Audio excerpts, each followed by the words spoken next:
Hey everyone, welcome to Unlocking Literacy, the podcast where we dive into the hearts of learning, reading, and the best strategies to help students thrive. And I am Juliana Monteverde, and today I am joined by someone who I truly admire, Judy Rivera, an educator and literacy coach that wants to share her passion and knowledge about literacy for the young learners. Now let's welcome Miss Judy Rivera. Miss Judy, welcome to the show. Thank you so much for having me, Juliana. I'm excited to chat with you and share some useful insights, especially with our listeners and to the learners out there. Literacy is a foundational part of learning, and it's something we can always improve on. Absolutely. I know you both work with parents and students, and you bring ton of researches into strategy. Now, can you share with us the first research that you know? Of course, I can. Phonemic awareness is essentially the ability to hear, identify, and manipulate individual sounds in spoken words. It's not about letters yet, just sounds. It's one of the most critical early reading skills. In fact, the National Reading Panel found that students with strong phonemic awareness are far more likely to become successful readers. That makes sense. It's like learning the sounds that we build words before we even see them on paper. Exactly, and it can be taught in really playful ways. For example, you might have kids play games where they identify the persons in a word or change the beginnings to make a new word. You say dog, change the word D to L, and now you have love. They love this kind of wordplay. You said once we build the phonetics foundation, we start moving into phonics. But not just any phonics, you talk about systematic phonics. What's the difference of that? Systematic phonics is about teaching letter-sound relationships in a planned, logical sequence. You don't just throw in a random blank or diagram here and there. It's structured, and what makes it effective.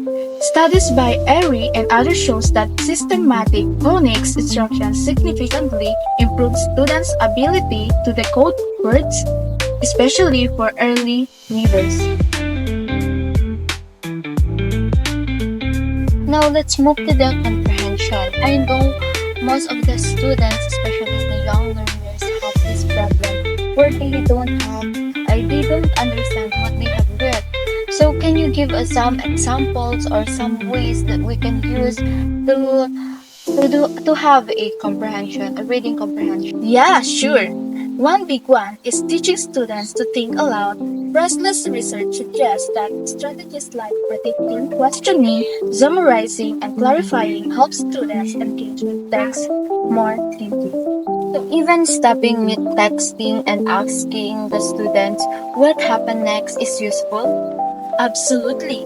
Modeling the true process out loud shows students how good readers think, and gradually they starting to it themselves.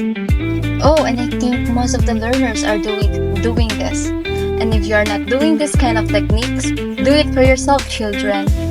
Precisely, this is a great way to have comprehension in yourself. Now, I know reading is a staple in many classrooms. What does strong guided classroom look like to you?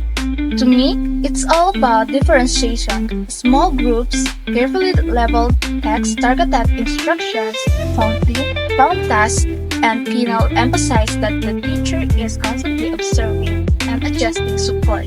It's responsive teaching.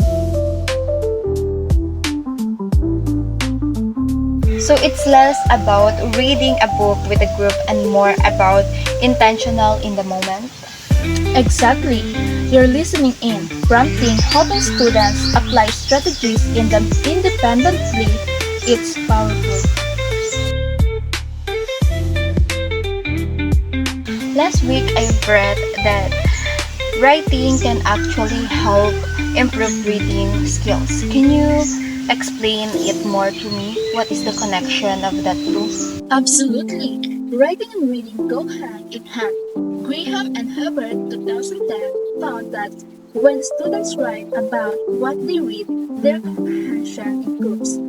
It's a way of deepening understanding.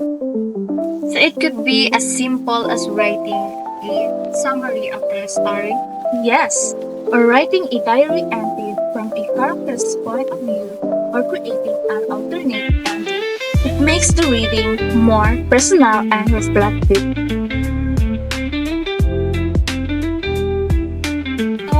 So read aloud are great, but what makes them interactive? You know what? It's very obvious. It is about engaging students with questions and discussions as you read. So according to Dickinson and Smith from 1994, they found that interacting read aloud boosts comprehensions. You're not just reading to students, you're reading with them. Stopping to ask, what do you think the character did that, or what do you think that they did is useful? Exactly. It builds critical thinking and makes the text come alive, even giving them time to think on their own.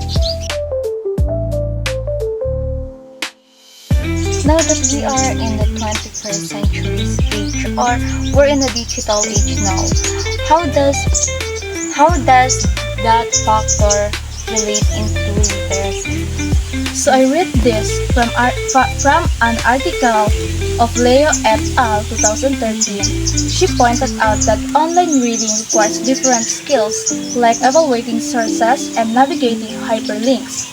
Teaching digital literacy means showing students how to read critically and thoroughly online.